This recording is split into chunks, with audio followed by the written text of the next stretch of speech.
Good evening. Welcome back to the Washington Outsider Report on the Coalition Radio. For those joining the program for the first time, my name is Irina Zuckerman, and I'm the editor-in-chief of the Washington Outsider. Joining us today is a special guest, originally from Mexico. His name is Andrés Roemer. Andrés is an amazing human being. He's written many books and plays. He's a public intellectual, economist, lawyer. He's had a wide gamut of contributions to various fields in culture, in music, in science, in debates and discussions in various parts of the world, not just in Mexico.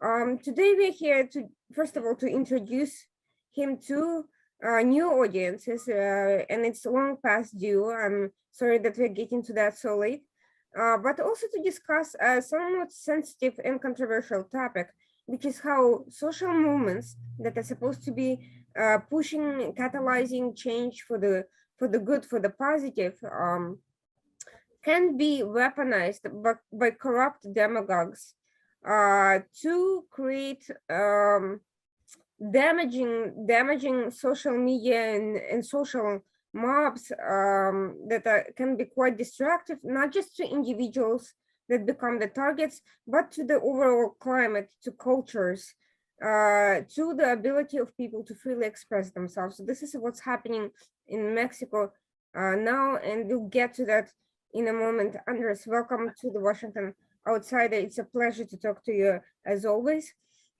It's an honor for me. Thank you very much to having me in your program. I have always been very impressive about how prolific you are, how hardworking you are, but most important, how you have always fight for the truth and for justice, which I have been able to be an important witness myself of that probably 5 years ago. And thank you very much to having me again in your program. For those who don't know, in addition to all the professions, hobbies, and pastimes that I mentioned, Andrés was also in the past a diplomat. He was a consul general in San Francisco. He was also the former ambassador of Mexico to UNESCO. And soon after that, we actually met for the first time. I'll get to that in a moment. But for those who don't know, Andrés, I'd like you to tell us a little bit about your background, your interests, how you've become such an interesting person with passion for so many things. In your own words, I can list things, but it's not interesting. I think people would rather hear from you directly. Well, it's always very difficult to talk about oneself, and sometimes it's not fair. I strongly believe in the consolation of philosophy in my difficult times. And now in particular, I'm reading Heidegger again, and you're like in a Dasein, like being in the world. So many of the things that you achieve or that you suffer, of course, have to do with yourself, but a lot has to do with luck, with your genes. Where were you born? What gender did you have? What languages did you born with? How was your family? Etc., etc. So it's not that you deserve all the distinctions, not also you deserve probably anything, because a lot of things have to do with chance. Based on my background, where I was drop off in a Heideggerian term, like drop to the world, my mother and my father divorced when I was 6 months old, and I have always as a sample a mother that was responsible. He was a mother and a father of 2 kids, my sister and myself, and she always fight against injustices of being a single woman in a Jewish community, in a traditional conservative Jewish community in Mexico. At that time, it was even harder. I also come from a family. My father was born in Vienna, in Austria. And when he was 6 years old, 3 days after the crystal tragedy that happened in Vienna and the Anschluss, my grandfather was a very important conductor of orchestra, and Furtwängler was the conductor of the orchestra of the Nazis, helped him actually to escape. We are Jewish, we're Jews, and he escaped from Austria to Mexico. So to start with, since I was born almost, I have the genes of survival, of fighting for justice, of trying to do the best we can do, and to try, even that sounds like typical words of everyone, but that was the way I was brought to the world, to try to make a better world. Since my childhood, I was not the strongest person in the world, nor the tallest. And I always had like curiosity to read, to learn, to question, to try to understand what was going on with myself. And since I was in high school, before in junior high school during the summers, I began to take classes at the University of Philosophy, of game theory, and in a university. It was like very strange because I was not even at my, I mean, in Mexico, you say preparatoria. I was like 16 years old. And every year I was taking classes about questioning. Then after I finished high school, I went to study 1 year to France, philosophy, by the way. The Mexican government at that moment nationalized the bank, frozen all the dollars, and I had like a kind of a scholarship that have to be interrupted. And I came back to Mexico, and I really didn't know what to study. I made like eight examinations of admissions to different kind of topics, since engineering, chemistry engineering to philosophy, to law, to economics. I really had a problem that I really love to learn since then. But there was something, a very important interest on social justice. I come from a country that inequality, not inequality in results, but inequality in opportunities, in justice, have always been very low and very damaged. When I was 12 years old, until I was 18 years old, I gave classes to people of a town in Mexico next where I lived, of poor people. And every evening I taught them philosophy, economics, mathematics, etc. So I always have that on my heart. And of course, my mother was a sample. So at the end, I ended studying in Mexico in two different universities, in one of the most recognized public universities in Mexico for sure, and in the world, named the UNAM, the National Autonomous University of Mexico Law. And I went there from 7 o'clock in the morning to 11 or 12 o'clock in the morning. And from 4 o'clock to 10 o'clock at night, I went to another university. I had a scholarship in a very distinguished private university named ITAM, and there I studied economics. I had the good luck that I got a summa cum laude on May 25 of 1988. I had a degree of economics, and that same week on Friday of May 29, I got the degree of law in the other university. I have always been devoted to learn, to explore, to questioning. In that sense, I started before I finished my 2 degrees working in the government, very strangely in a position of a lot of statistics. I was the chief department of econometrics for human natural resources. I have always been a person concerned with environment, as you know me. And then I had the chance to apply for scholarships because I didn't have the money. And I was very lucky. I was a Fulbright scholar, a Ford scholar, a CONACYT, a NITAM, a SEP. I received many scholarships, and I was able to go to Harvard. I made my master's degree in a very, very strange specialty. At that time, the master's in public administration was do whatever you want. I have to prove that I was good in mathematics, that I was good in humanities. So I decided to do a very particular program where all the classes were elective, all of them. And I specialized a lot in psychology and evolutionary psychology, in economic applied to law, and then in economics applied to emotions, public policy to emotions. How could you exchange envy for, I don't know, for love? Or how could you really manage all the emotions and good public policies? To share with you a confession, I'm not good for the weather, not coming from Mexico. The weather in Boston was too tough for me. So I decided to make a PhD because I really need to learn more and to explore more deeply all the questions that I start having at my master's. I was very lucky. I received the Donka Prize Award as the best student at the Kennedy School of Government that year, even though I always wanted to go to Berkeley, California, because I read Robert Cooter's papers, and I thought he was, and I still think, he's a kind of a genius and unique person. I wrote him and he accepted me with Eugene Bardak to make my PhD at Berkeley. I did my PhD very quickly. When you go to a PhD program that is so small, like public policy, there are like 5 or 6 people, and one of the students becomes like your tutor. I graduated at the same time that my tutor. She helped me a lot. I appreciate it very much.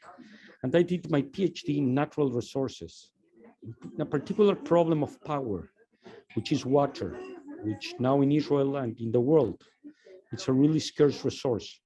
So I made a thesis about water and public policy and the economic and philosophical analysis of justice based on it. And well, I was lucky also there. I finished very quickly for four PhD terms. Then I was recognized as I received the Eli and Walter Haas Award as one of the best, as the best international alumni that Berkeley have had. I got that award with Nancy Pelosi giving the speech of commencement in 2013. Then I came back to Mexico and I started really working in social projects as a social activist in different areas regarding education at the beginning and working later in the government. I was invited by President Cedillo to work with him in the like undersecretary of the Secretarial Technical Office of Social Policy in Mexico. I was involved in a lot of problems of poverty, of drug addiction, of unemployment, and I have always been concerned about these kind of things. Meanwhile, I wrote books. My first book was called An Introduction to Economic Analysis of Law. I was the founder of the Law and Economic Latin American Foundation with another friend named Edgardo Buscaria. Now these foundations have been in 20 years around the world, trying to do public policy of emotions that change the world. Irina, I can keep it going because it's alive, and I don't want to do this because I really don't know what you're expecting from me and what the public will be sleeping, and I'm really sorry. What I can tell you is that I have been a fighter and I will never finish to tell you all the other things that I have done. But I don't want to, you know what I mean? I It know, doesn't sound correct for me to keep talking about what I have done. Well, why didn't you tell us how you ended up in diplomatic position? Because it sets up the ground for some of the other things that I want to talk to you about, and then I'll have a couple of questions about some specific things. Well, I had the chance as a PhD student, and my children were born in Berkeley, to know very well, because I also was a professor at Berkeley of a class, Mexico, United States, an interdisciplinary approach for public policy, where I was with another professor, we could teach a class about the problem of drugs, of water, of migration, of environment, the main problems that Mexico and the United States have. So based on that, I had the chance when I was offered to be the Consul General of Mexico in San Francisco, and also knowing a lot of entrepreneurs after being the co-founder, of Idea City, that we can talk later about that. I had the chance to meet a lot of entrepreneurs of the Bay Area, to know very well the problems of the Mexican communities there, to understand the problems of drugs and migration and climate change and water between California and Mexico. So I make a proposal to become the Consul General of Mexico. I have to go to the Senate. This is not only that somebody decides that you are a good candidate. I went to the Senate. I have a strong, sound evaluation by the senators of Mexico. And I was the Consul of Mexico in San Francisco for 3 years in the Bay Area, almost from Carmel to Sacramento. It's a big jurisdiction. It was one of the best years of my life because I was able to work with the Mexicans that left Mexico. There is a cover of Time magazine of July 8, 1986, if I remember correctly. Most of the time I have a very good memory, and particularly that's one of my strengths. And in this Time magazine explained why the best apples are those that migrate. I mean, not the worst ones, but the people that really know that they will have to pay the cost of leaving their country, leaving their family, start from zero, and they have to think that like only the good apples will be really paid a high price for them and they will be able to survive. So I was able to know a lot of stories of Mexicans that went to California. I was really very lucky of the people that I work with. The San Francisco Chronicle, you can look at Google, July 13 of 2014. They put me in the first page of the Chronicle, talking about for them why I have been the best consul in Mexico. Actually, not of Mexico, of all the world in the Bay Area. We organized together a festival named Mex-IAM. We worked very hard with entrepreneurship and investment. I did my life. I bet my life. I give everything to be a good representative of Mexico there. Of course, since 2008 that I started Idea City, and before that, in 2000, 2003, I was Undersecretary of Culture in Mexico, Secretario Técnico. And I question why the government, the taxpayers, pay some money to some media owners. And there are a lot of problems start with me. And even when I was Consul General of Mexico and the Chronicle and the people in San Francisco and the Mexican community recognized my work, and I appreciate very much because that was my obligation. That was my responsibility. Nobody has to recognize anything. But before there, even in that article of the Chronicle, they explained that there were a group of people that were always looking for problems or looking for mistakes or creating and fabricating things against me. So I started living like a problematic life since before. Idea City was a festival of ideas that I created since 2008 with Ricardo Salinas Pliego, a very important icon in Mexico that is a visionary in many ways, a very provocative personality. And later we can talk about Festival of Ideas, but also it gathered the intelligentsia of the world and express and question the status quo and the provoking ideas and the critical thinking that we need so much in the world. So success came with persecution. In many places in the world, that's the price in many ways. And to be like that was part of it. But San Francisco was a challenge for me to work with the Mexican community and to do the best for them. Tell me. I don't know if you want I tell you more about the festival Mex-IAM. We create a festival about Mexico, the best people, dancers, ideas of Mexico in San Francisco and of San Francisco and the Bay Area in Mexico. We did it with almost non-resources. It became, I think, still today, or I don't know, but even that once I left the consulate, I still knew that they were keeping that festival alive, which I'm very proud about it. But it really was a new way because Donald Trump was in his campaign to become president of the States, and he was talking very, very wrongly about Mexico, that Mexicans were full of criminals, etc. So based on that, I create with a group of people a festival named Mex-IAM, which is very proud to be a Mexican and to show to the world that we're not only not criminals, that we are those big apples that really have given to the world and to the United States ideas, innovation, exploration, and part of its prosperity. It was also a thing for the Mexican American communities. And it was also like a festivity about two countries and about diversity and cultural diversity. And it really was a big festival in San Francisco.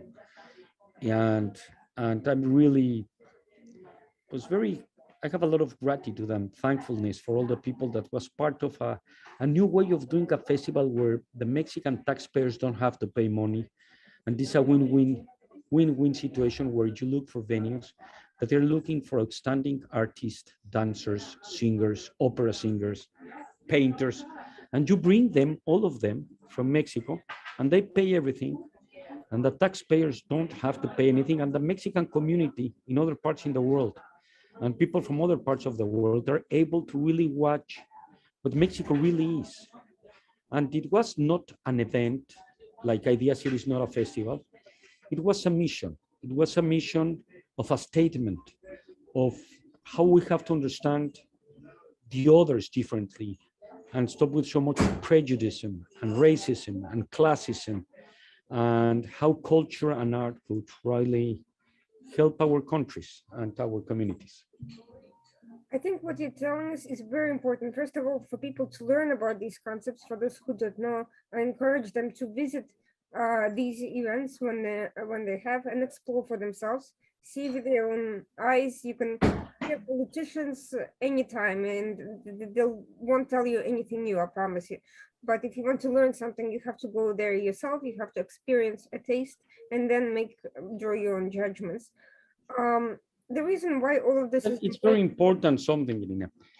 I was, and I have never been, and for many years of many people, I will never be like the typical diplomat, the typical politician, the typical creator of events. And I don't fit. I don't belong to any kind of stereotype. And that has been expensive still today. But I mean, I cannot do anything about it. But of course, many people in that have been diplomats by career have questioned, and it's valid, and I understand them, the way to do things differently and not based always of thinking inside of the box. And Mex I Am was a challenge for a lot of people in the diplomatic service, and they question a lot why they name a, for example, a person that doesn't belong to the civil service of foreign relations to a position that is so important. But I really think that the strategy of diplomacy and of how to represent a country should be very open-minded, and not only that, in all terms, and that it's not only a cancel culture of that you think differently or that you're feared to say something, but we're used to always, and we're used to expect always to do and to act and work like in the same way that we have always done. And to take risks is really problematic, but I think the world needs that. I'm not the best example, I know others, but I try to follow them. By the way, on that note, there was an article about you while you were in San Francisco that basically used the phrase that you embrace dangerous ideas. And I'm curious what the article meant by that and what that means for you personally, because that's important for those who are wondering what that has to do with the topic today. Don't worry, I have a plan. So what does dangerous ideas mean to Gina, you? you are a sample of it. I mean, I have followed you since when I started having problems at UNESCO, because you have always been in statistics we say an outlier, a person out of average that have provoked the status quo, that have put, I could disagree with you in some of your articles, in some of your positions, but I have always admired you to provoke and to put on the table dangerous thinking that, hey, don't believe everything you think. And that's a thing that I have seen from you. And I wrote a book. I have written several books, but one book is only about questions. It's 1,313 questions to make you think about yourself, to question about what would have happened if I weren't born in Mexico and I were not born a male and I weren't, I mean, a lot related with John Rawls' theory of justice on the veil of ignorance.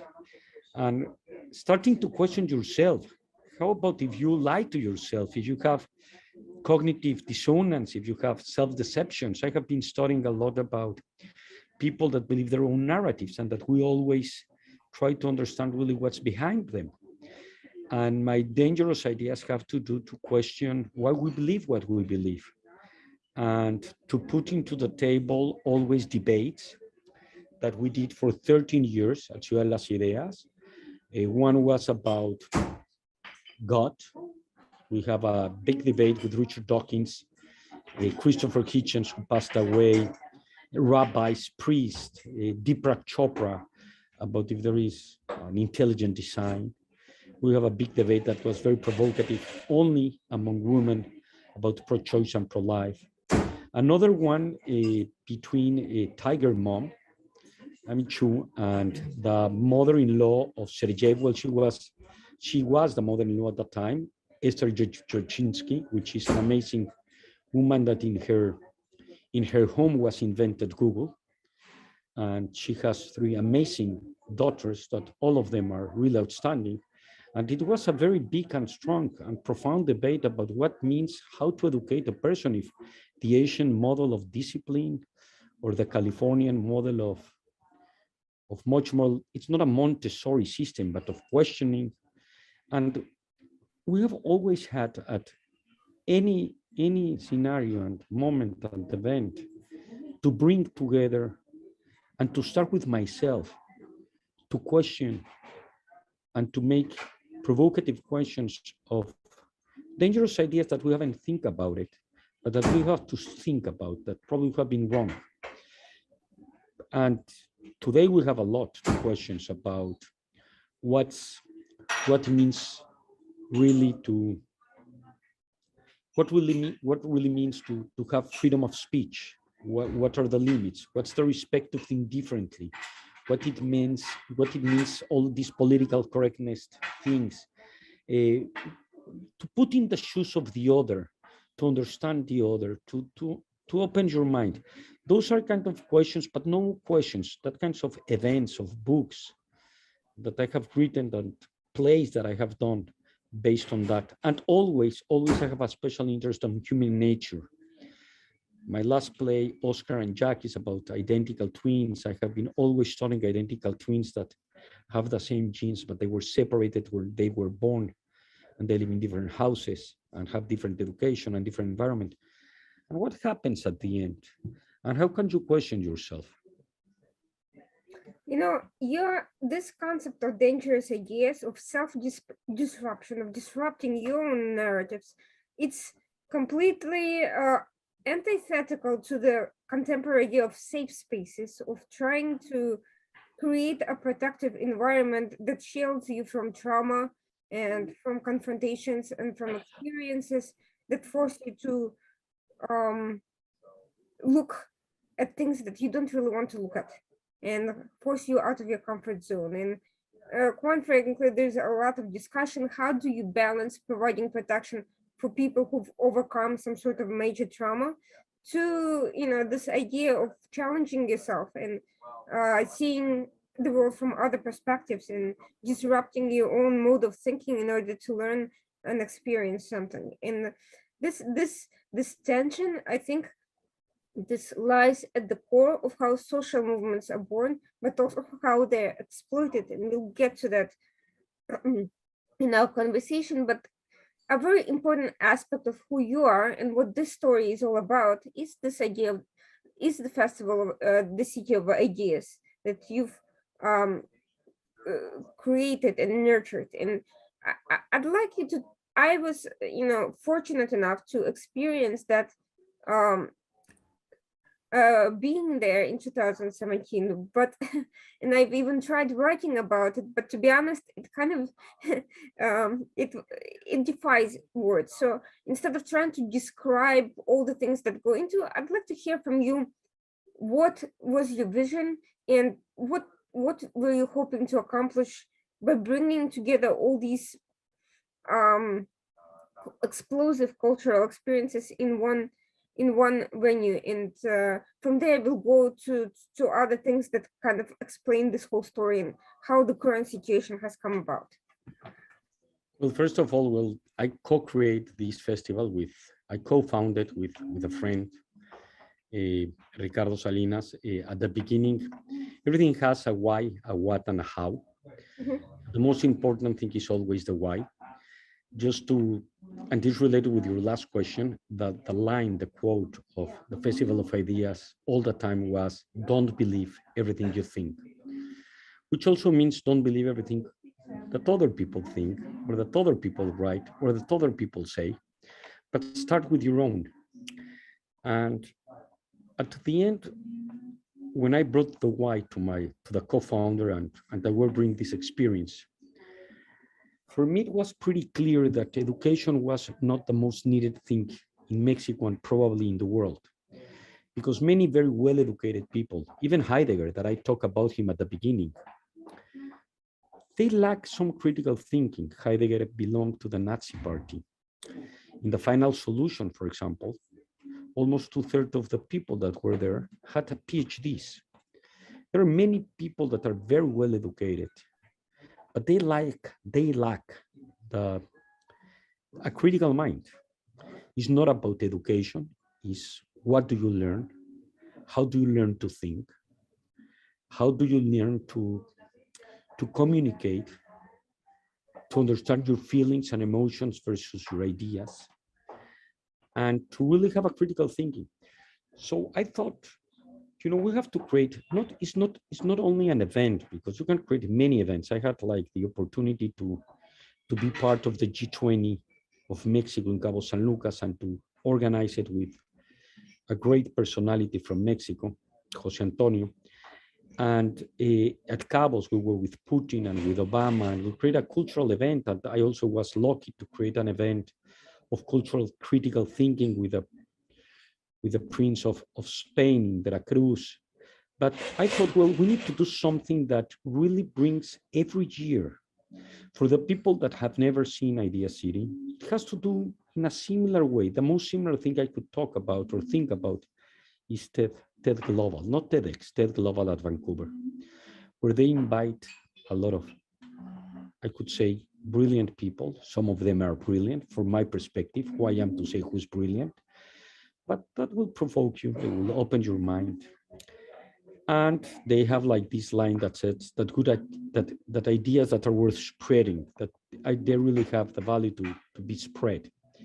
In our particular case, we create every year a festival, and by festival I mean an experience, a thing that you will never forget, because when it's emotional, you will never forget it, that you will really be provoked about challenging the status quo. But most important, the purpose, the why, was to help us to learn to have a critical thinking, to really work to question everything, and not to do that thing. Why do you pay taxes? Well, it's just a question. What does it mean? Do you really, who actually is paying the taxes? What does it mean that you have freedom to say whatever you want or you don't, and where are the limits of that? What are the limits of, or there are any limits? I mean, all these kind of things that, why since you were born, you believe that what you think is true? Why everything that we think is politically correct is true? What have happened in life? What's the meaning and purpose of life? How could we understand the absurdity of life? How can we escape of it? Or how can we embrace it? And all these kind of things we thought together, that it was very important to put it on the table. It's not about education. It's about a way of learning to think together, of how to think in a critical way. And that was the reason where in this amazing festival, we had Pritzker Awards, Pulitzer's Awards, amazing personalities like Steven Pinker, like Richard Dawkins, like Christopher Hitchens, like, well, we have had more than 600 thinkers, all of them with a very special selection. It's not who's more famous or who have sold more bestsellers or who is more popular, but what are the questions that they bring? What's the point of their message? What it will provoke to us? What could make us to have a much more inclusive prosperity in the world? And based on that criteria, we brought art, we brought policy activists, we fight for empowerment of women, for equality of opportunities, for questioning really the value of freedom. And it was a very provocative and amazing festival that was from 2008 to 2020. And hopefully will be back eventually in one form or another, whether in Mexico or somewhere else, but we'll get to that point as well. I So, hope. so now that we have, this story in line, I kind of want to go back to some of the diplomatic experiences because that also ties into some of what happened. Again, all these things will come together at the end, I promise. You were while you were running this festival, you were also doing other things. At one point, you were Mexico's ambassador to UNESCO, which seems like a perfect fit. I was not doing both at the same time. I resigned to my responsibilities, Mhm. but I did recommendations when I didn't have to work, when I have the free time of my weekends. But it was run when I was consul and ambassador to UNESCO of a group of amazing people. 100% of my time was devoted to, professional time. But as I had the time to read books when it was weekends or that I have the time to go to plays, I always recommended speakers and things like that. But when I was doing my work as a diplomat, I was 100% devoted to it. Now, this tenure as a diplomat ended in a very dramatic fashion, which is exactly what brought us to meet to begin with. Can you tell us about the circumstances of what happened? I want to hear it in your own words, not from what people can find on the internet, because many of these articles, as we know, were not accurate or did not reflect the full story. Well, that's only a question for a whole hour, but I will try to be as much synthetic and clear with it. And for the people that want to learn much more about it, there is a TEDx Berkeley, which title is Why or Why Not, I'm sorry, to be a salmon. Because salmons go against the flow. When I was named ambassador of Mexico to UNESCO, I know my identity. I knew for sure that I'm Jewish, that I will have to face at least 2 times per year a resolution about Israel. And I'm not, and I was not, and I didn't swear under the Constitution of Mexico to be the ambassador of any religious community. More than that, I'm a secular person and a secular thinking and a free thinker, but that I have to be responsible for the Mexican benefits and for Mexico. And I was pretty clear that I will have to vote probably 2 times per year in a resolution that for the last 12 times was always against Israel, that I will have to face it. It was not a surprise for me, and I was prepared for it. But when I received the 13 resolution, and I read it calmly, it was not about what had happened before. It was about my consciousness about that particular moment. It doesn't have to do anything with my identity. It has to do a lot with my responsibility. My responsibility as a Mexican ambassador, and my responsibility for the UNESCO, because it was an institution and is an institution that I respect a lot, and that really is not a place for hate. It's not a place for division. The creation of UNESCO actually is based, and Huxley, the brother of Aldous Huxley, is one of the founders of it. And it's about putting in the brains and the minds of the other people to avoid wars. It's exactly about empathy and sympathy and compassion.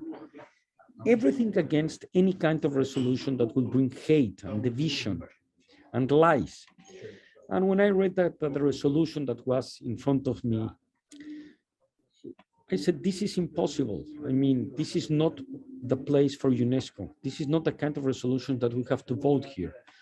We are using a very strong and important movement, because it's a movement, UNESCO, for particular purposes that shouldn't be used. They were weaponizing UNESCO in a way.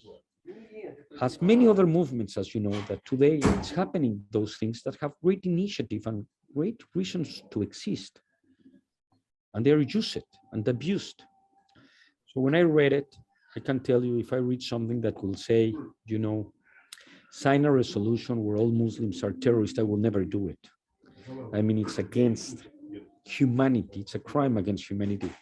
If there comes a resolution that favors Israel because it just favors it, it's not the point. The point is to do the right thing. The point is to fight for right values. And when I read it, it was full of hate, of words that doesn't have to do anything with the space for UNESCO. So I decided to write an article and to explain it at the vote. Before that, I talked with the people in the Mexican government. Some of them, for multilateral reasons, they thought that we have to always vote the way we were voting because we will receive more votes when we have to negotiate something, and doesn't matter that deontological Kantian meaning of values, but the consequentialist Stuart Mill meaning of realpolitik. And I respect, I mean, I could agree or not agree, but there were also people that they will never vote in favor of Israel, even if they are right or if they are wrong. They only will vote against it for X, Y, and Z reason that I don't want to get involved in it. And my responsibility was to tell to the Mexican government why we're making a mistake. I did my best. I talked with honesty. I sent a lot of messages. It's a very long story what happened between I received the first resolution. They put me a kind of a person to look exactly how I would vote.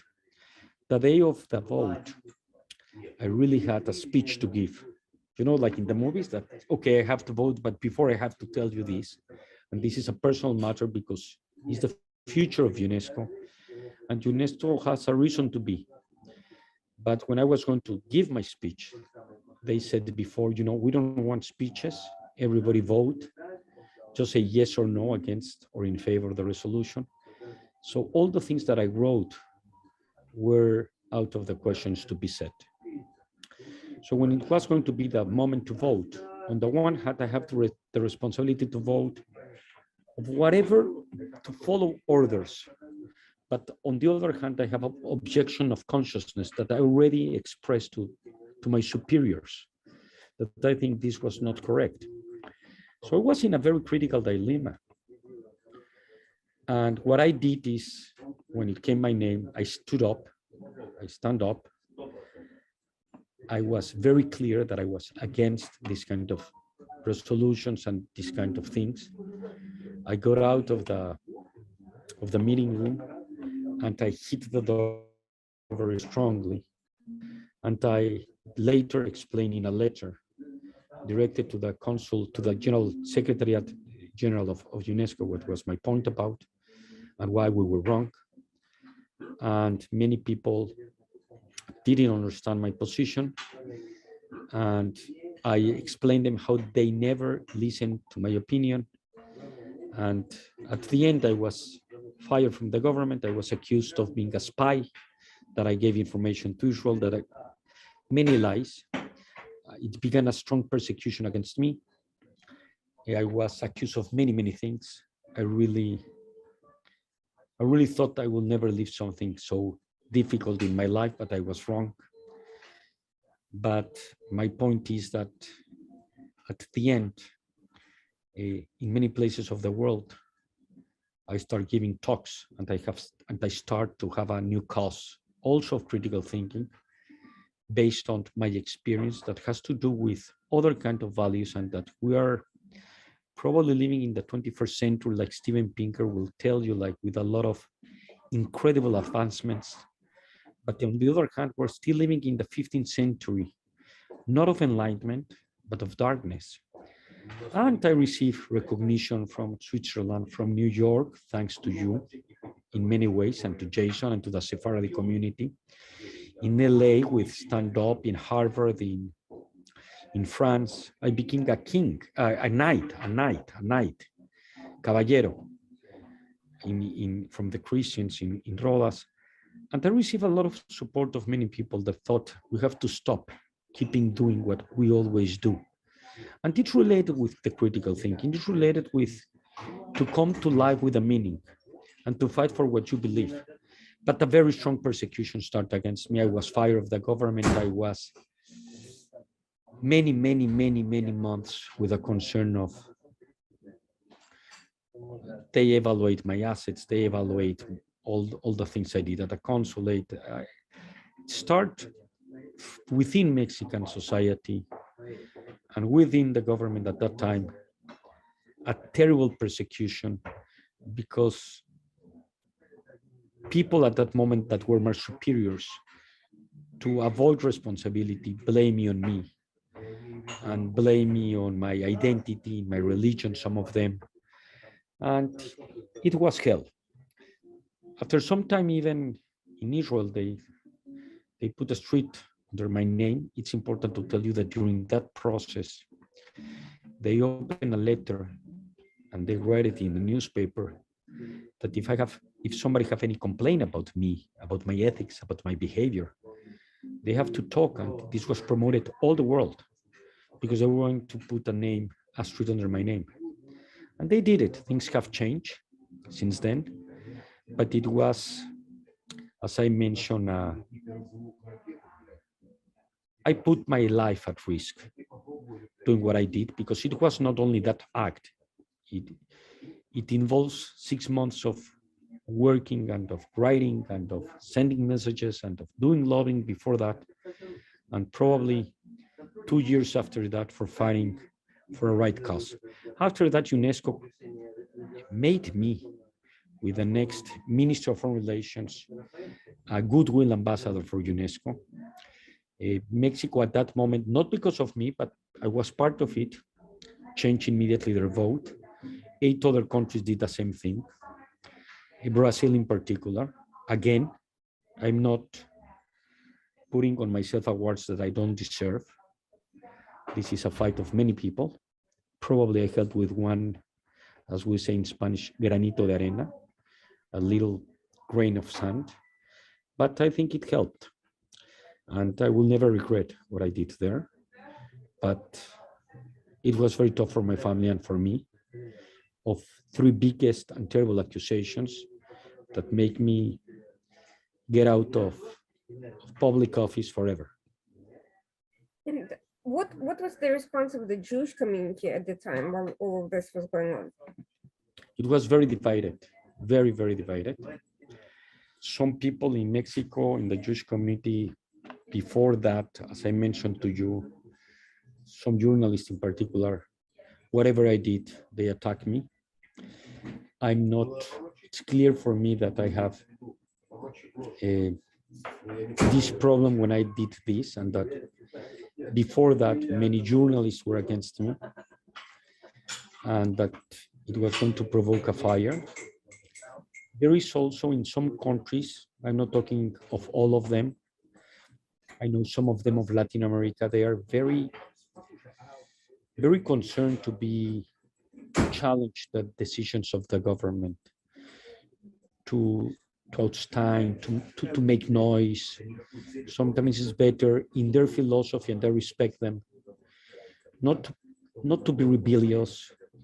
You're living well in that country. That country have helped a lot of Jews and their communities. Why to make waves? It's not a big issue if they vote 12 times, 13 times, 14 times, 15 times against, and they're creating a crime against humanity, because it's against humanity. It's in favor of hate. It's better to be quiet and be pragmatic. It was divided, but the Jewish community, the international Jewish community outside some Latin American countries, they gave me an immense support. It's a different culture. When you go to the university, you can see that it's a different culture in many ways of how you handle this kind of objections of consciousness. It was divided. So all of these controversies and divisions actually in many ways raised your profile internationally as well as within Mexico, even more than the actual actions and accomplishments and all the things that you were doing. And the more your profile was raised and the more you were able to accomplish thanks to that, at the same time, that also gave fuel to negative sentiment among some people who, for whatever reason, saw you as an obstacle rather than someone to cooperate with. And some of it goes back years, but only manifested itself openly after this chain of events, after after you got all the press, positive and negative, and the awards and so on and so forth as a result of these latest developments. Can you tell us exactly what were the roots of some of these objections that by these people? Who were they? Who were the individuals you were facing heat from and pressure from? And we'll start getting into how that all end up playing into the political climate in Mexico and ended up in this current additional controversy. Well, this additional conflict, I mean, from one day to another, of course, after about many people that start having rivalry and competition about what I was creating with Idea City. And when I mentioned under Secretary of Culture, I question why they give money to a particular magazine. Not because I was against it, but I wrote a book about art and cultural policy named Enigmas and Paradigmas, a big debate between art and public policy. And you always question who pays, who benefits of that pay, who should pay and who should benefit. There are big debates of art and emotions like, okay, the taxpayers are paying for the opera and the opera is a public good, but who actually goes to the opera and why? Is there a psychological, cultural barrier for some people to get into these magnificent palaces where you listen to opera, or why the government or not should pay for the soccer championships if the market can pay for them? And who pays, who benefits, who could pay? So I question why they were giving a lot of money to a particular news magazine, a magazine. That created me a lot of problems. This particular magazine have a group of friends. They start attacking me very hardly. But that was not only the reason. I have been a person that probably in sometimes I have had strong debates, strong discussions, questioning many things. And I'm a human being. I have made mistakes. I'm not a saint. And sometimes you say things that men and women could probably didn't like it. And probably the way you are is not exactly the way everybody loves that you are. But to make a long story short, I really have thought of what I believe. And that's what you mentioned. UNESCO brought a lot of attention, a lot of good things and bad things to me. And lately, from one day to another, after receiving a lot of bad press for the same people,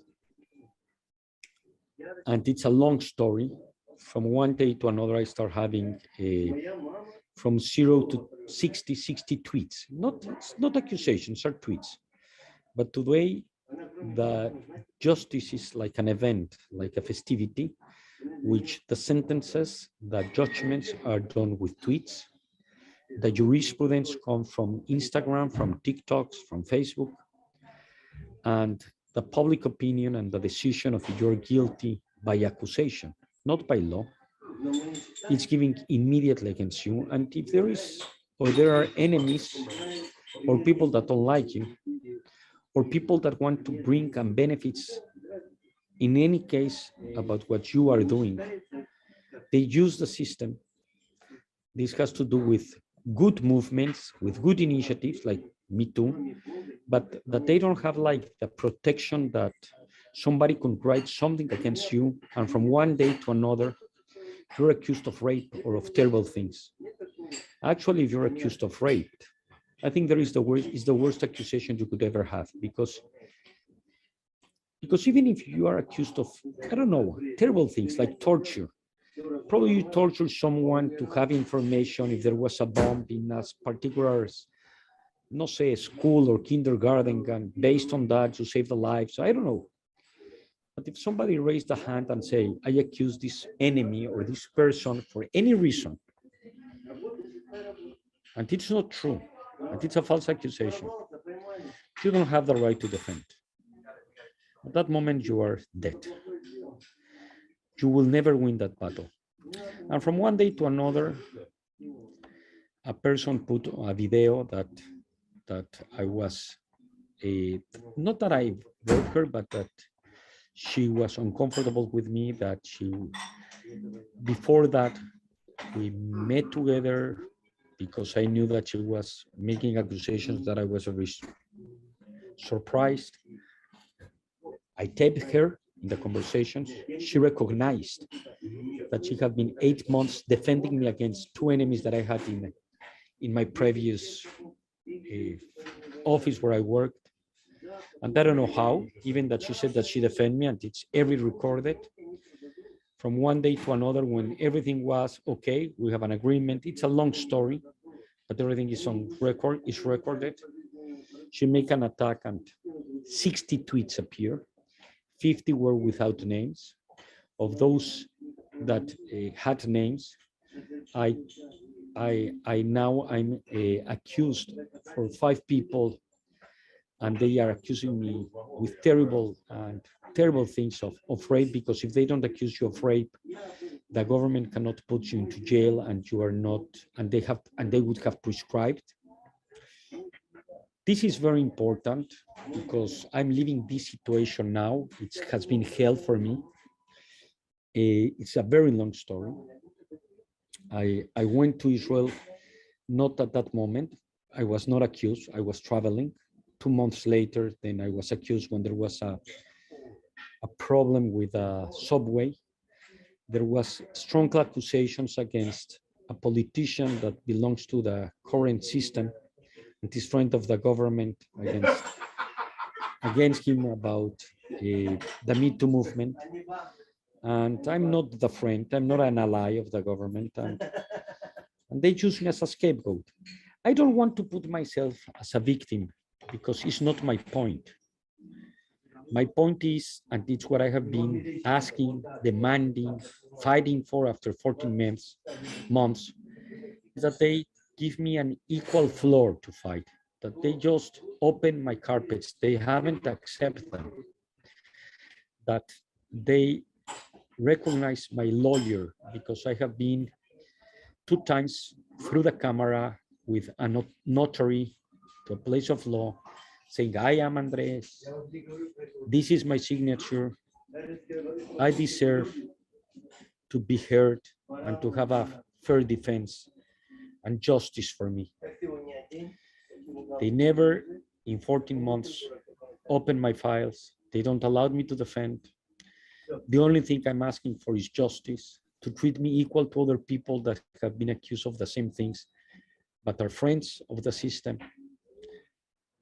Now that I have access to one of the files, I was able to prove that exactly when she says that I was with her, first she said that I invite her to my home, that I raped her, then that she came with me for dinner after I raped her, that she stayed with me at dinner for hours, that she went to the bathroom and she never texted, and then she came back to my house for another rape.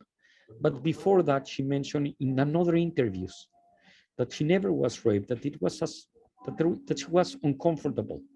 Then with the law, with the fiscal, she said double rape. I mean, these interviews where you have 2 versions and you can feel that there is really lies and that they're fabrications and that they're okay. There's no presumption of innocence. You're guilty by accusation. But now that I have information, I have the proofs. of the ticket of the airplane. I have the proofs of the hotel, of the doctor of my son, because I went with him to Dallas, of the institution of migration that I got out of, that I was not there. Forget about the narrative they give or the narrative that I give. I'm not asking that people believe in you. I don't ask that people believe in anyone. Nobody have to be believed. In Israel, I make and I go through a very strong and robust polygraph examination that it's also in the media, where they ask me, have you ever raped someone? Have you ever blackmailed someone? Have you ever have sex without consent? Have you ever understood no as a yes?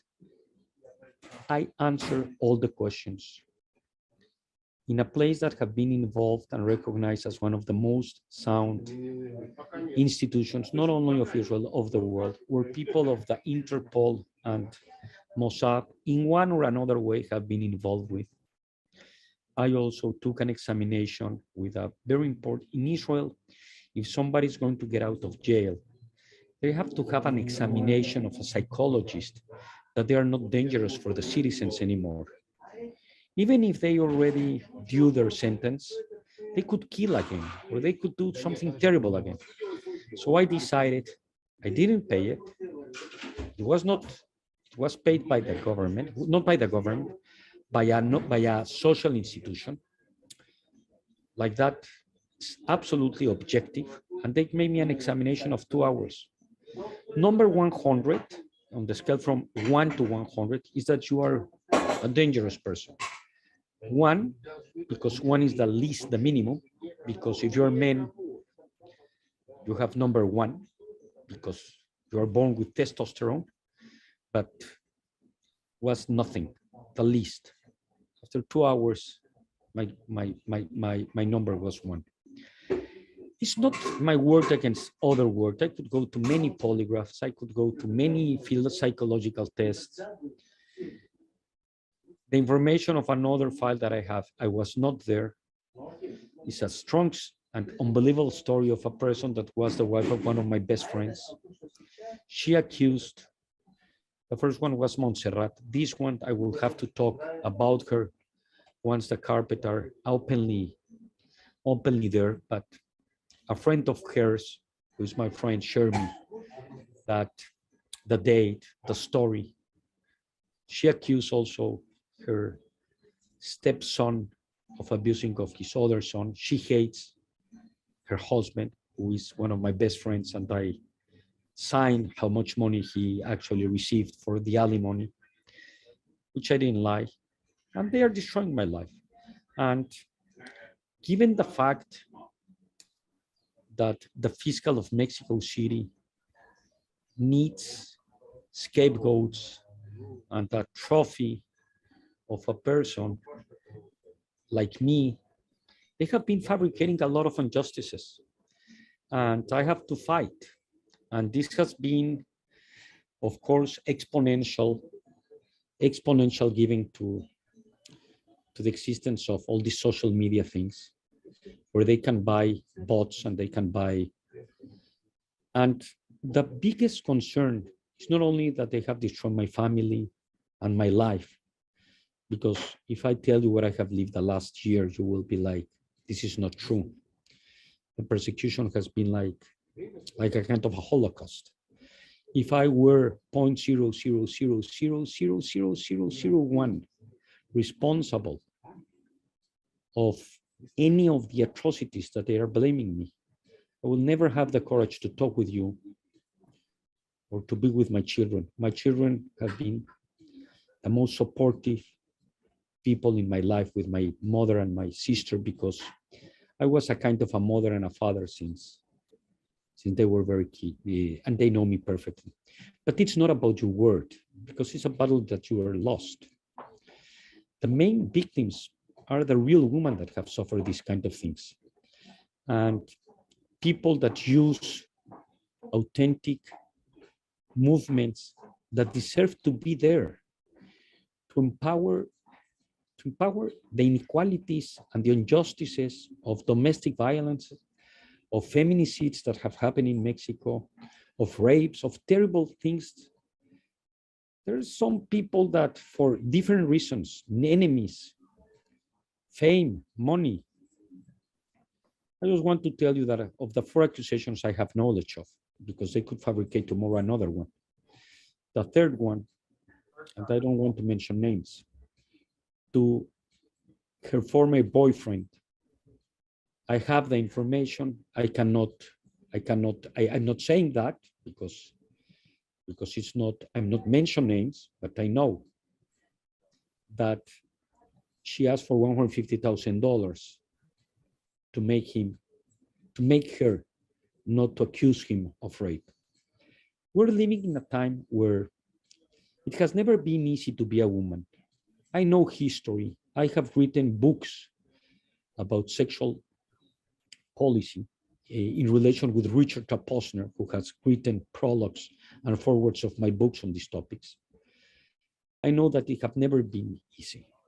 I recognize the advancements, but I know that there's still many things to do that have been against and that are terrible. And I can tell you not only because I have a mother that was a single mother of what I have written and what I have done.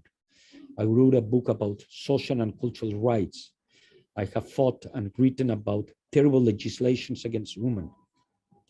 But I also have to recognize that this particular moment is not a good moment to be a man. Not in my situation, not heterosexual, not privileged in many ways.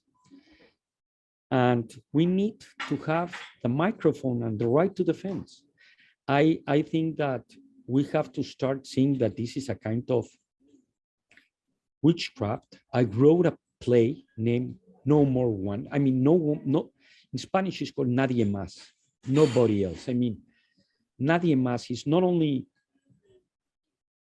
to protect, no one more woman should be violated, bad treated, but not any human being. It's about humans, and it's about getting to deep knowledge of that any person could raise their hands and accuse anyone. And believe me, you are destroyed forever. If I can ask for something, it's only for justice.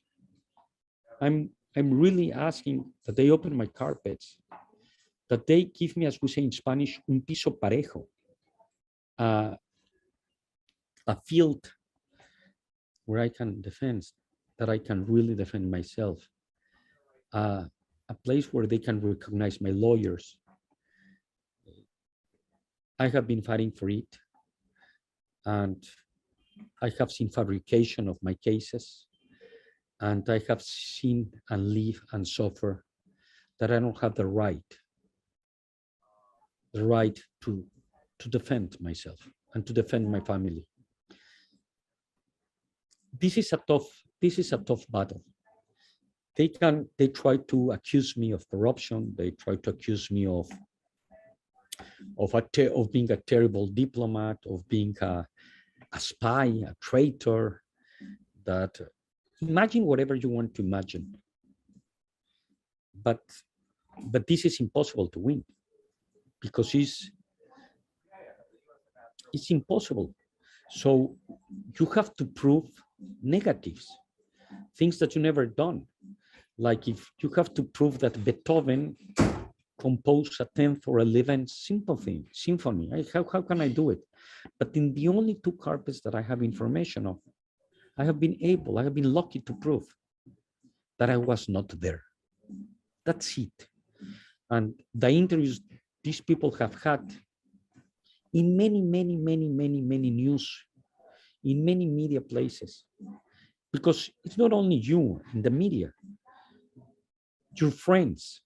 If you have friends and they know probably, or they think they know, or they know you very well that you are innocent, it's almost impossible that they will defend you. These kind of accusations, they not only take you because then they frozen my assets, because they said that that that was the best way to bring me back. It's an absolutely unconstitutional way. I never escape from justice. I escape from injustice. I never ever have think that there's something worse than to use the justice system to create injustice, instruments and weapons against a person. The only thing I'm asking for is a fair trial, is a fair field, is that they give me the opportunity to open my files, that I be aware and that my lawyers and myself could know why and how and what they're accusing me of. For sure, I have offended many people, never with bad intentions, never, ever, ever with bad intentions. They create narratives about me that I'm a monster. I have written about the problems of make another person a monster, is what the Nazis did with the Jews. Like many people do with many people, once you're a monster, they can destroy you, they can blame you, you are not a human being. So we can talk about and say all the narratives and invent everything about you. And to be in the sense of being here 14 months and thinking about what I have lived, I've been able to write the display and to reflect on what is happening on. And if we ask ourselves, okay, what will happen 50 years from now? How we will be evaluated as a society? What we will say about these debates of cancellation, of not due process, of not being able to have the microphone and defend yourself, of not that you are innocent, by prove it. Not you prove your innocence, but prove me that I'm guilty and let me prove my innocence in any way I can defend myself. I think we will think 25 years from now that we're making a big mistake. That one thing is to empower and to give the rights and to defend absolutely 100%. Not only women, but all the people that haven't had the voice to defend themselves, that they have been blamed, like in the witch persecutions or the Inquisition, or you name it. But today we're going exactly to the other extreme, and there is not a space for dialogue. I had the chance to talk with people that as I can listen to them, I offended with no bad intentions, and they know that. And I want to learn, and I offer apologize, and I understand, and I feel in the shoes of the others, and I feel very bad about that. Of course, Irina, you can negotiate, you can debate. If you said Afro-American and somebody felt bad, or if you opened the door and somebody, you can debate if one word or another word is offensive or not offensive. But what you could never put on debate, never, is rape. Rape is rape. It's not, there's no negotiation. Torture is torture. A person that is underage and it's a minor is a minor. Of course, depends the legal system in each country, but it's not a debate. If you use violence, if you hit someone, if you don't allow somebody to get out of your place, if you ask sex for money, or sex not for money, but sex in exchange of a job or of a project or if you threaten someone and you say, if you don't have sex with me, I will kill you, or I will make that you get out of your job, or those are things that are not negotiable, no negotiable. And I cannot recognize what I cannot recognize. I know that it could be easier for me to be quiet, to accept things that I have never done in my life, that I see in others terrible, and to avoid the suffering I have been suffering, because the connection and the people that were in Mexico have communicated with people, where am I here? Of course, there are people that have been defending me, that knows what's going on. And one thing brought another and another and another. And again, I prefer to suffer all these things than to die with a lie that it doesn't belong to me. And it's not about convincing people, it's just asking for due process, because I know that people that have lived what I have lived, there is a movement named FACT in UK, but they have proved false accusations. And they have a movie about it of 15 minutes. Sorry, my English, I know that sometimes it comes and sometimes it goes. Sometimes I think in Spanish, sometimes I think in English. But none of them at UK FACT can tell you that they didn't lose their lives. And once justice in some cases is done, because it's not always a happy ending like in the movies, they are destroyed and they will never recover, because your name was already destroyed by the media. The sentence was already done by Twitter. And we have to be careful, because not many people like you give the space to talk. Many people are afraid to give a space, because then they will be accused that how could you give this voice to a monster? Just to start talking about the monster and not a human being, that's very, very, very dangerous. But it would happen tomorrow to your son, to your husband, to your father. You can do it if you hate someone and accuse him. And it's not fair for the real victims. It's not fair for them. It's not fair for anyone. So if I can tell you something, don't believe anything that I say. Don't believe anything that I think. Don't believe anything that anybody says, but bring proofs, bring evidence. Make justice. If there is a due process, in Israel, they have told me that all the cases against me will follow in a second. If I understand correctly, because I don't have access to my carpets, in 14 months that I have been asking for them. But they're afraid that if they open them, they will lose their case immediately, and I won't be the trophy for political purposes.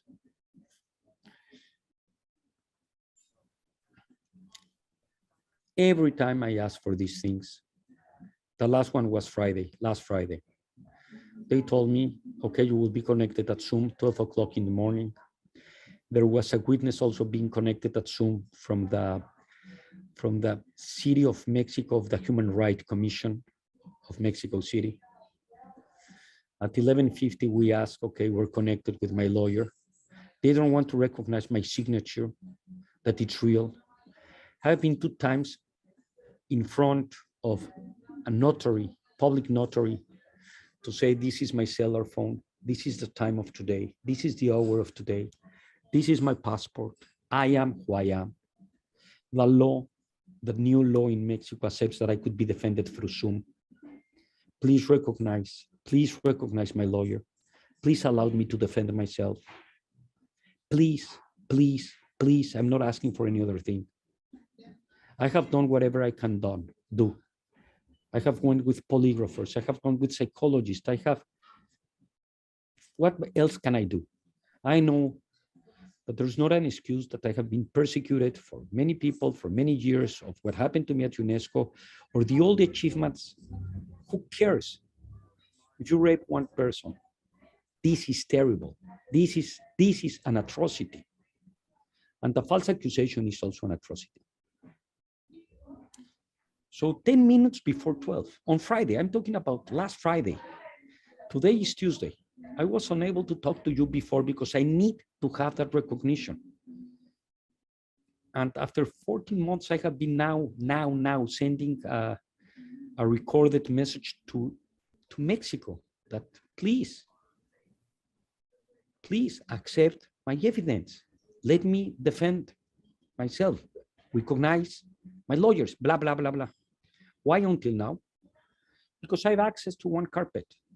And if I talk before that, they will change the narrative and they will change the truth. You can forget many things, but you will never forget. Never, no one will forget. If I don't forget what happened to me, where I was, when the Twin Towers were destroyed, those emotional moments where the earthquake in me, nobody will forget the worst moment in their life of a rape. The carpets that I have access, I was not there. I have never raped anyone. I have never, ever have sex without consent. I have never, ever take a no like a yes. I have never, ever blackmail anyone.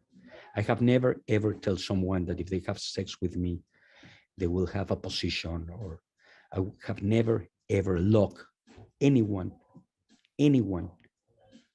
I don't have the keys of what they are talking about of locking people.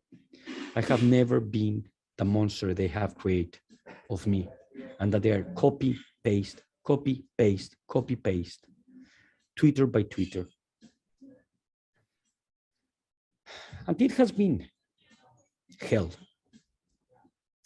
This is the first time I tell to anyone. I have been to 4 ulpans to learn Hebrew. Every time they start doing something of noise in Mexico, I have to leave the ulpan. I have started 5 schools with the letter Aleph. I could write a joke of a book of Aleph. You're guilty everywhere, without even a sentence of guiltness. I'm not guilty. There is not a sentence in Mexico. There is not even a process. There is not even a process. I mean, there's not even a process.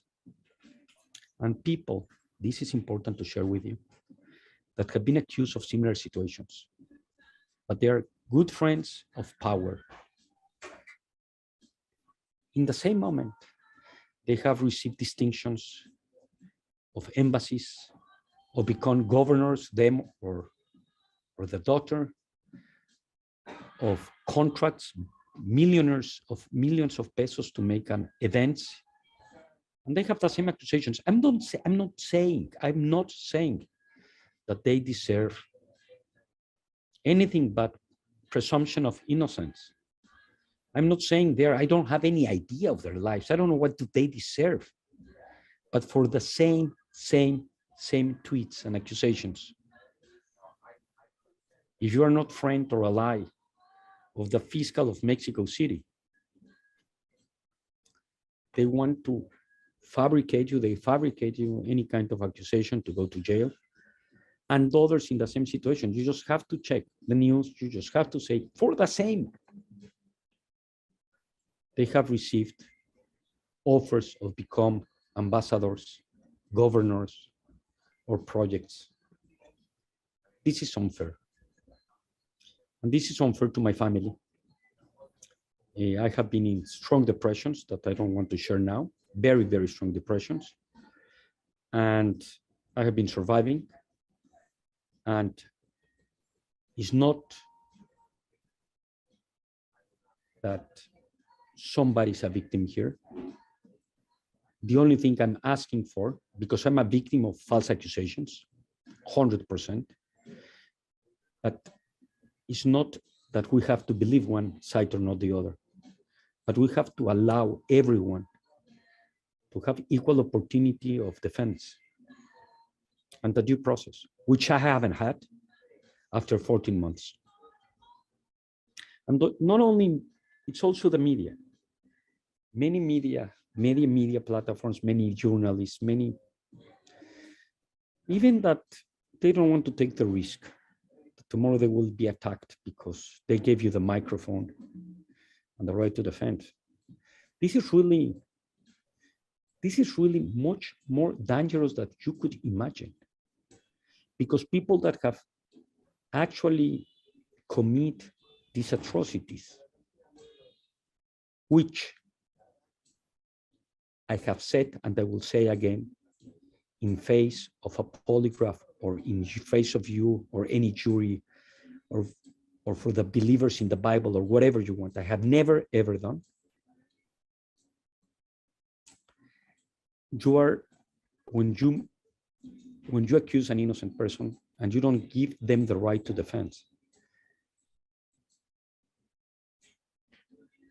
it's the worst thing it would happen. And this exactly happened to many women in the history of life. To many, many. And to many people of different ethnicities. And many people that they have been blamed for the color of their skin or the biology that they were born with or the religion that they believe in. And we're in the 21st century of darkness, not of enlightenment, living these things. So when you told me, Andrés, okay, I will give you an interview. I want to listen to your opinion. I know what you suffer at UNESCO and what you have been through.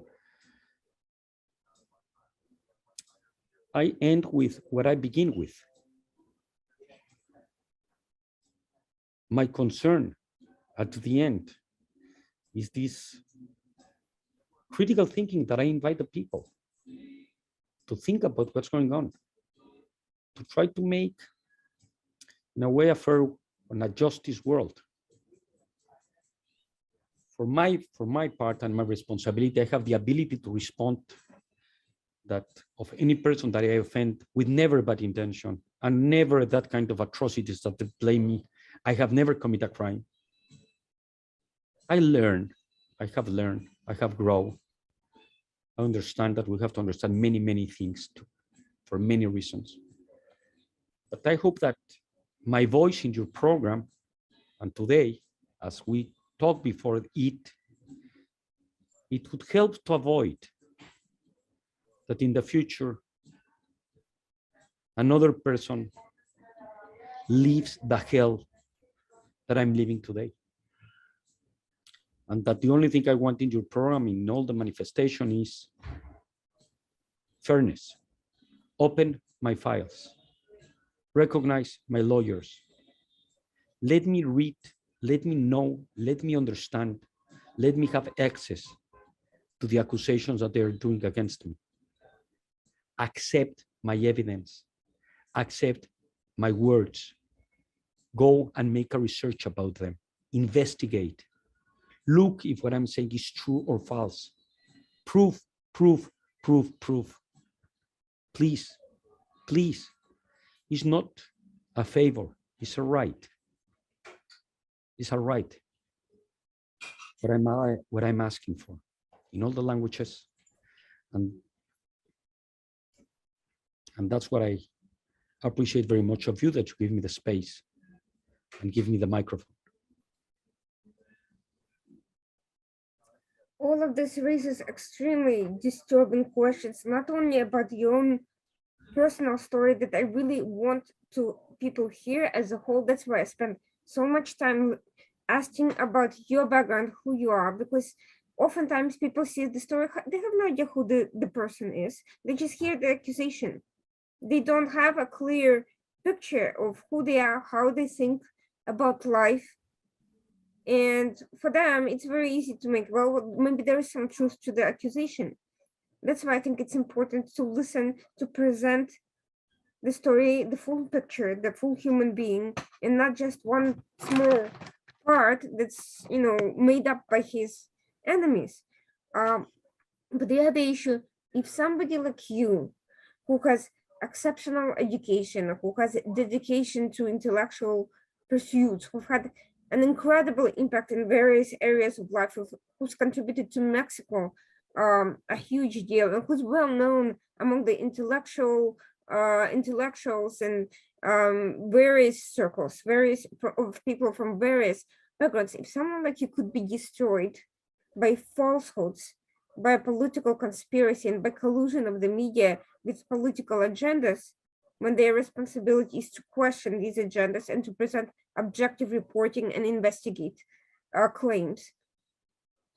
Whatever You're saying something very powerful. happened to the society as a whole, when anybody can become a target, and when you can shut down your opponent, your critic, somebody who doesn't think the right way, for any reason, with these mob, corrupt, paid off, or simply delusional individuals. You have the perfect words, because there is some motivation sometimes that I don't want to talk, but that have to do with all what you said, of delusional, of mobs, of enemies, of the power to destroy one person in a second. But all what you said about me, Andrés, an intellectual, access to good education, I'm sorry to say that, but you have to ask to my children, not to me. A very good father, probably for them, a good son for my mother. They have to mention it, a good brother to my sister. I don't know, to my former wife, to my wife, and they have to say it, and they have said it. But the point is, if I were not that person that you describe, it will not be so exquisite to destroy it. And again, as a critical thinker, I don't necessarily correlate good education, access to education, being a public intellectual, being a great father, whatever, with the possibility that you have done or commit a terrible crime. That's why I'm asking for fair trials. That's why I'm asking for evidence. That's why I'm asking, because I know that it's very different when you see the face of the person and you listen to the words. If you, for example, are able to listen to the words of the first accusation that I have, and that start everything, of a lady named Itzel Schnaz, that she's really, any person that could watch her, you could see that she's reading, that she's in a pose, that she, I mean, you don't have to be a psychologist. I have put her video in front of many people. Yes, what you are saying is very important. You're talking about people of carne y hueso, of blood, flesh and bones. You're talking about people that have families, that have a heart. And yes, it's important to make a research, because exactly because of the figure you're describing, it's a great target. And I understand what you say. If you have been like that, could you imagine what will happen with somebody that didn't have the opportunities and the privileges in life that you have ever had? I understand you perfectly, but I'm not talking about the I'm a very nice target. I'm saying that precisely that you're a well-known personality on the one hand, on your target. On the other hand, a lot of these people should know better. They know you. They know who you are. They've interacted with you. These people who've turned away or who became part of this mob, they know what you've done. As you know, you've known the contributions. They know you personally. They've known a lot of these. Some of these women they've also known. And they know what the truth is, and they can see for themselves what the situation is. And this is why this whole situation is so insidious. You can turn people who know better, who have that judgment, who have that context, unlike random people watching a program who've never heard of you, perhaps, who don't know you personally, who've never interacted with you or worked with you or attended your events or know your family and the way you behave. But people who do, even they can be corrupted, co-opted, manipulated, intimidated, and deceived into this by powerful forces who've decided that they don't want that kind of influence. They don't want that kind of competition. They don't want that kind of challenge to their own ideology or to power or to financial, benefit or whatever it is that you are challenging. And, if something like that is allowed to persist, it destroys society as a whole, not just the individual targets. It destroys a culture that makes success possible, that makes positive impact possible. It creates a situation that people are afraid of doing anything, and it paralyzes the society because people are too afraid for their own skin. They're too afraid of taking risks. They're too afraid of challenging anything, that they don't end up accomplishing anything. You create a culture of conformism and Fear, totalitarian fear. And what we are talking about totalitarian fear. You Mexico. cannot imagine how many people have sent me, Mexicans in particular, friends. I live in a absolutely fear that tomorrow any person will do what they did with you for revenge, for animosity, for whatever. And what they told me in Israel is, okay, if there was an accusation like that coming from Norway or from Sweden or from Finland or from whatever, we won't defend you, but we know that sometimes the system has bad intentions. I'm not talking, and I'm not talking about this particular government that have, I can talk about the fiscal of Mexico City, that's it. And about many things of corruption that have happened, and many things that I think that are wrong in the Mexican government today, and many things that were wrong before. But what we need is democracy. It's institutions that are not destroyed like this, that doesn't depend if you're a friend or if you're a ally. When everything started, there were more than 250 people, women, that say, I know that Andrés Roemer, I have a name, I have a last name, and I know that what he have ever done for me, it has been very helpful and supportive. Just to publish that thing, it have taken me more than 2 years more than 14 months to think about it, because tomorrow they could be attacked. I mean, you also have to think, you cannot imagine what hell is until you live a situation like this. Even that you know that, and you have all the frustration, all the pain that you believe and you think that people have to know the truth, and that truth have to survive. And you are not able to kill yourself because it's very painful every day to have this fight and this war and to feel these injustices, and that everybody writes and you have to be quiet. And I don't know how you say it in English, but you're a piñata. Everybody hits you for other reason and for other resentment, and most of them without names. But you are condemned. You cannot talk, because if you talk, they will say, of course, he have to defend himself. Of course, he have to say that he's innocent. And it's like the worst nightmare that you say, no. I hate the behavior of what you're talking about, not only me, everywhere, anywhere. When my daughter went and talked with a professor, with a teacher, and said, I know these accusations are happening, but if my father have done something like this, even if he's my father, I will not be next to him. I know him. She have been living, and my children, but even that word, who cares about your opinion? You are guilty by accusation. And more, Irina, if you represent all the things that you have said about me, that's part of the crime. It's difficult to say what I will say, but if I die tomorrow, I have to say it before I die. Sometimes success is a crime, and sometimes to be different is a crime, and sometimes to question things and to challenge the status quo is a crime, and sometimes that crime is paid with your life. I was close to decide better not to live and keep living. It's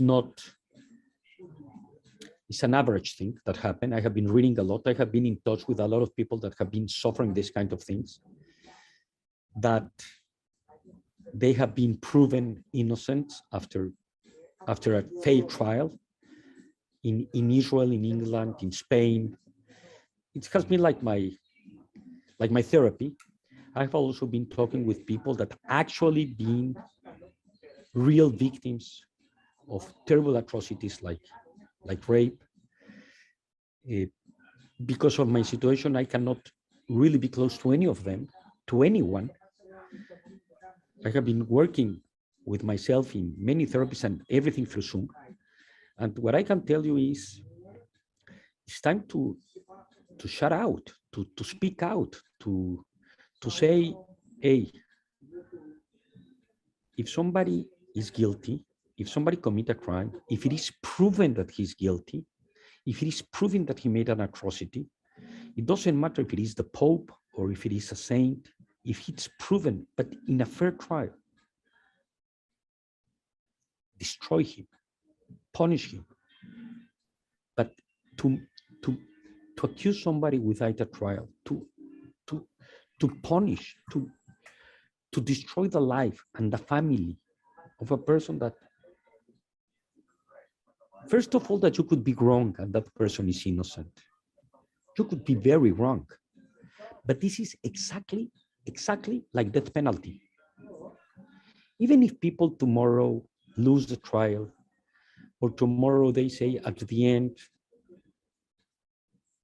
Andrés was in a trial and it was proven that all these things were fabricated because we're so, when they tell you there are 60 tweets, 60 accusations, you know, since I'm an adult, since I'm more than 18 years old, I have lived almost 20 years in different countries. I'm sorry, outside Mexico, in San Francisco, in Boston, in Paris, but for periods of I mean, 7 years in San Francisco, etc. New York, where I saw you actually.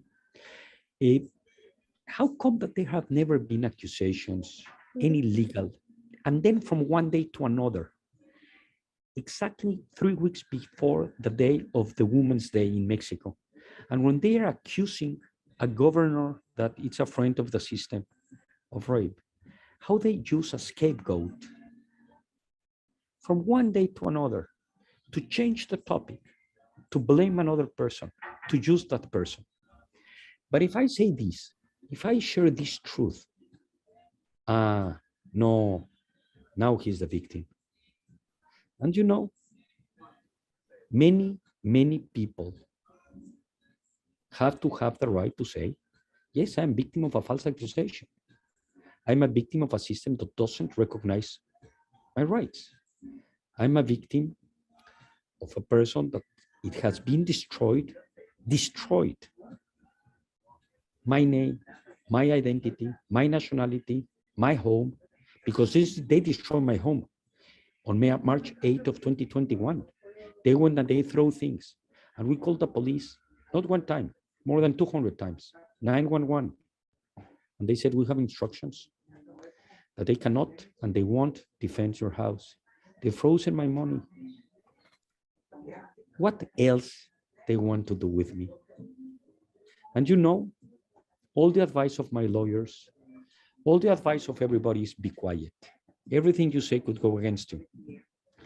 There is a moment, I'm sorry to share with you this story, but as you, I'm a deep lover of reading and of learning. And there is a story that happened in the life of Sigmund Freud, where a Nazi, Freud was his father. And the Nazi came and took his capelle and threw it to the floor. And his father was very afraid to be killed. He just picked up the capelle, the hat, the little hat that Jews use, and said to the, I'm sorry, I'm going out. I forget it, no problem, not fight. Sigmund Freud, at least in that movie that I saw, I don't know if it is an interpretation of what's actually what happened to him, said that he never admired his father anymore. And that's why I have to speak out. I could speak out or be quiet. And it's not my first time that I have to take a decision. And if speak out could put in risk your life, put in risk your freedom, could put in risk your family, which is really terrible. Or if be quiet, it could save you all those things, but you will live with the pain all your life that you don't deserve, that they kill the ruiseñor, I forgot, the mockingbird, or I don't know how you say it in English. The innocent. I will have to say it. And today is the first time to let you know, this is important, after 14 months that I have a video interview with an interviewer. I had one only on radio yesterday and one in 2021 with my polygraph, but never assume, for protection, but there is a moment that you're so tired that you say, you know, please, somebody listen to this, because tomorrow it could happen to anyone. And we have to stop this, to use these social movements, to use the system, to create enemies, to blame innocent. We have to stop this for the real victims. And what can I ask is the only thing I ask. Again and again and again and again. That the government recognize my lawyer, that they open my files, that they let me know why I'm accused of, why. This is a question for you. Is too much to ask? To have information of what you're accused about? And that's what I'm suffering. This sort of injustice happens precisely because people are too silent, too quiet to challenge it, because these governments are not embarrassed to engage in acts of flat-out denial of due process and basic rights. They should be embarrassed. They should be paying a price for this sort of completely undemocratic, illiberal, anti-humanitarian approach that denies justice to everyone and creates fictitious stories that are then propagated in the most cynical manner through crony journalists, through biased publications, and the other publications that may not be actively involved, but by denying platforms for people to respond to these accusations, they're abrogating their journalistic duties, and they're participating in the witch hunt through passive acts of denying platform denial. So I would say that it's time to kind of maybe think about this situation differently. Think about how to stop social movements from being abused, hijacked, perverted, distorted, and denied to the real victims by powerful, abusive, corrupt members of the system. Maybe, you know, instead of just defending yourself, just to let you know, today in the morning, expose these crimes. Absolutely right. They put seats. Today there was a conference with the president. The same fiscal of Mexico City put a person to ask about me, because I have been questioned that they have been fabricating crimes. And this is, I mean, I know there are a lot of injustices in the world, and that there are many cases of people that really need and deserve the right to be listened to them. And what this could happen everywhere, all the time, in not democratic justice systems, what it's going on now with the fiscal in Mexico, and fabricating your crimes and putting seats that when you defend, they say, no, now the story is that this monster wants to say that he's innocent, and that this monster wants to protect himself, and that this monster wants to become a victim. They nullify your word. If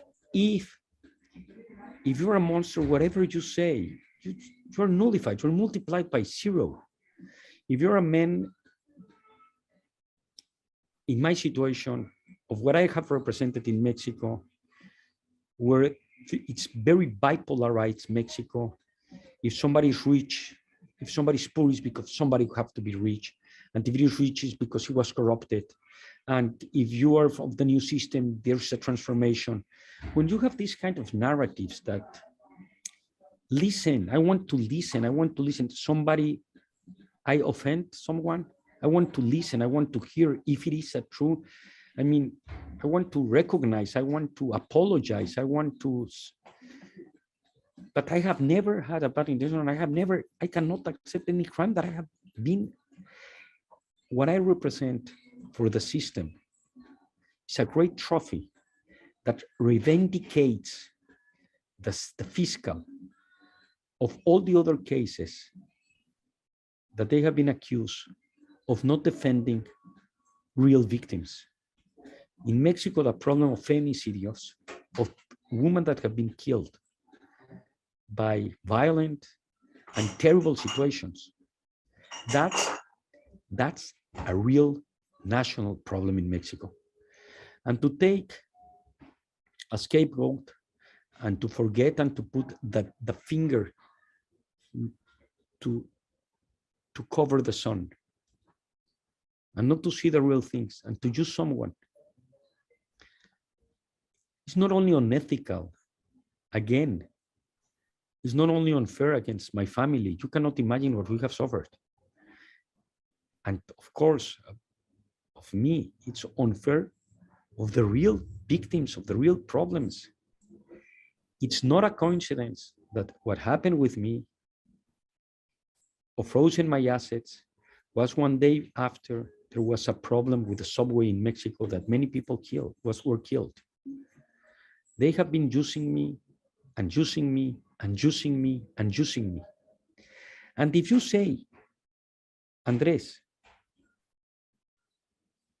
they're using you, you're a victim in this way, in this sense, yes, I am. In this sense, 100%. Andrés, you recognize responsibilities, many. I'm a human being, I'm not a saint, but I have never, ever done a crime. And I have never, ever, if I offend someone with bad intention, and I cannot accept this. We will never know what will happen tomorrow. I don't know if tomorrow I will be alive or not. I don't know if tomorrow I will be, but I hope that this, first of all, thank you very much, because again, for the space, you cannot imagine how difficult it is to get a space to talk. Friends of mine wrote some articles on my defense. I would love to tell you this is not true. 2 newspapers didn't accept them. Here in Israel, a pro bono, not paying, a lawyer that believed in me. I have never paid her $1, a peso, a penny. She wrote about the injustice I'm suffering because of what happened at UNESCO and now the communication here in Israel and the bullying they have been doing to me. In a country like this one, the first newspaper didn't accept her because it was afraid of going against journalists, of going against supporting a person that is biological differently. Of course, this is a much more democratic country in many ways, and that's why I'm here alive now. I never escaped from Mexico. When I came here, there was not an order of arrest against me. Now I know that if I go back to Mexico immediately, since the first moment it was going to be injustice, they will put me in jail because I know how they fabricate crimes that I have never committed.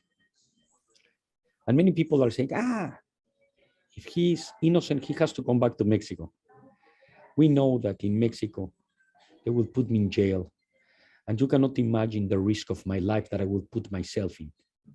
I'm not talking about freedom. I'm talking about life. But yes, many people will say you have to know the person before you judge them.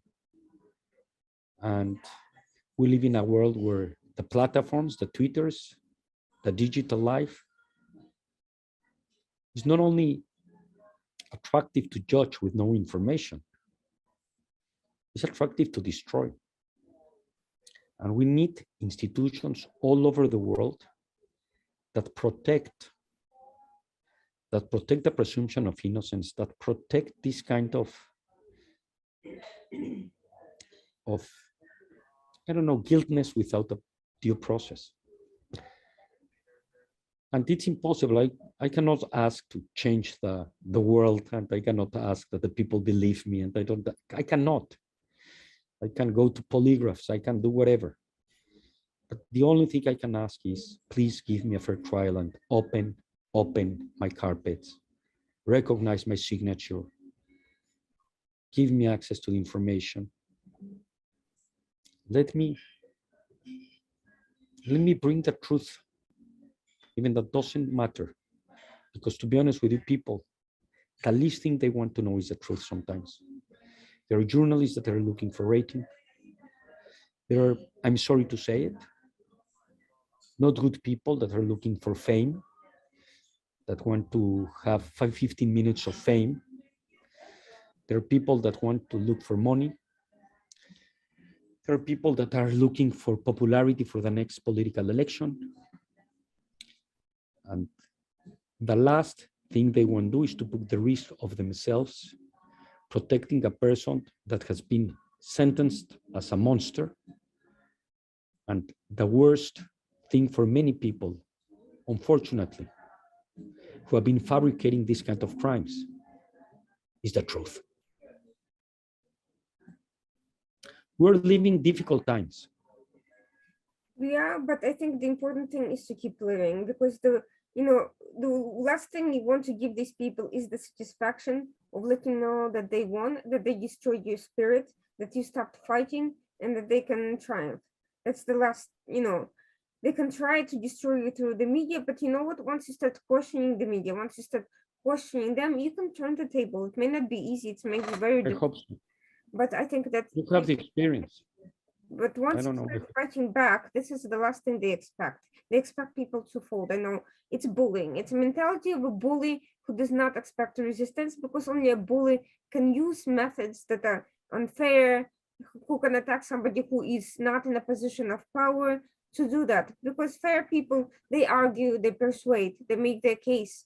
They compete fairly on the business floor or in politics. They don't need to fabricate. They don't need to mobilize mobs. They can fight themselves. They don't need anonymous supporters to make their case for them.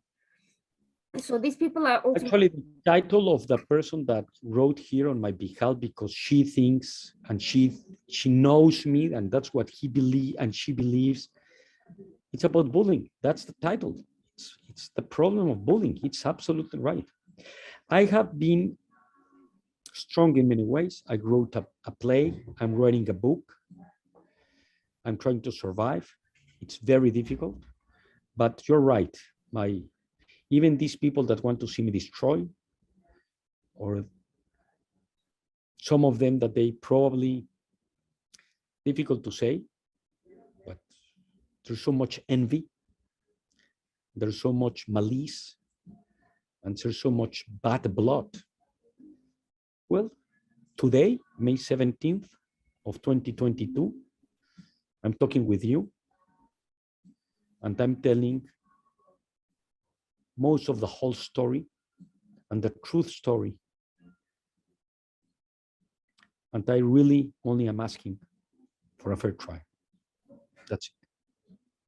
And I think that's the least of what should happen in this situation of anyone else like you, who has been accused without evidence, without anything but anonymous, social media And now I have evidence that I was not there. You without presenting any evidence by social media accounts, and they've turned, a fight for justice into its opposite, a completely perverted an attempt for women who had been harassed or raped to be able to confront their accusers who had power and who could not always necessarily be taken to court. This has turned into a complete,